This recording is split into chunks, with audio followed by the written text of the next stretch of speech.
Salam əziz müəllimlər, hər vaxtınız xeyirli olsun. Mən Fes Akademinin kurikulum müəllimi Mürsalova Günlayra.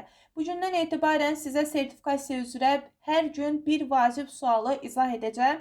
Təbii ki, artıq eşitdiyinizə görə sizin də məlumatınız var ki, Naxçıvan müəllimlərinin sertifikasiya imtahanının tez olma ehtimalı var. Fes Akademi olaraq sırf Naxçıvan müəllimləri üçün sürət qrupu açırıq və müəyyən müddət ərzində mükəmməl şəkildə imtahana hazırlaşmaq üçün mütləq sizi də bu qruplara dəvət edirik.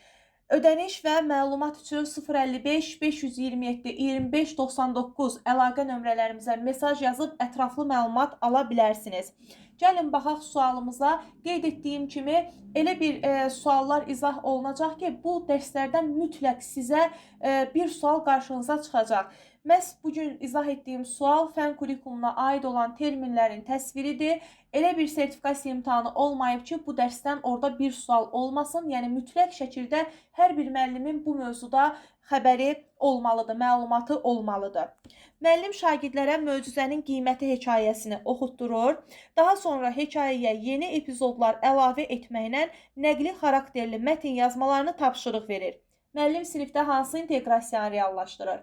İnteqrasiyanın 3 növü var. Fəndaxili, fənlərarası, fənnüstü və inteqrasiya sualı hər müəllimin öz fənninə uyğun düşəcək. Məsələn, hal-hazırda bu sual Azərbaycan dili ədəbiyyat müəllimlərinə, ibtidai sinif müəllimlərinə düşə biləcək sualdır. Əlavə olaraq ingilis dili və rus dilinin də məzmun xəttləri sırf Azərbaycan dilinin məzmun xəttlərinə oxşardır deyə, yəni sizin də qarşınıza bu tipli suallar çıxa bilər.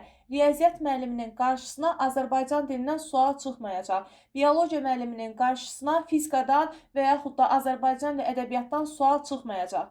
Hər müəllimin inteqrasiya sualı öz fənninə uyğun olacaq və bunun üçün də siz fənninizin məzmun xəttlərini əzbər bilməlisiniz. Azərbaycan dilinin 4 məzmun xətti var. Dinləyib anlama, oxuyub anlama, yazı və dil qaydaları.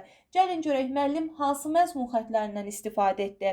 Müəllim əvvəlcə mövzunu oxutdurur. Bu o deməkdir ki, oxuyub anlama məzmun xəttindən istifadə etdi, yəni ikinci məzmun xəttindən. Daha sonra nəqli xarakterli hekayə yazdırdım. Deməli, burada üçüncü məzmun xəttindən də istifadə etdim. Biz demişdik, əgər müəllim 2 məzmun xəttindən istifadə edirsə, bu fəndaxili üfüqi inteqrasiyanın olduğunu göstərir. Deməli, bizim cavabımız yalnız fəndaxili inteqrasiya olacaq. Variant Y variantı.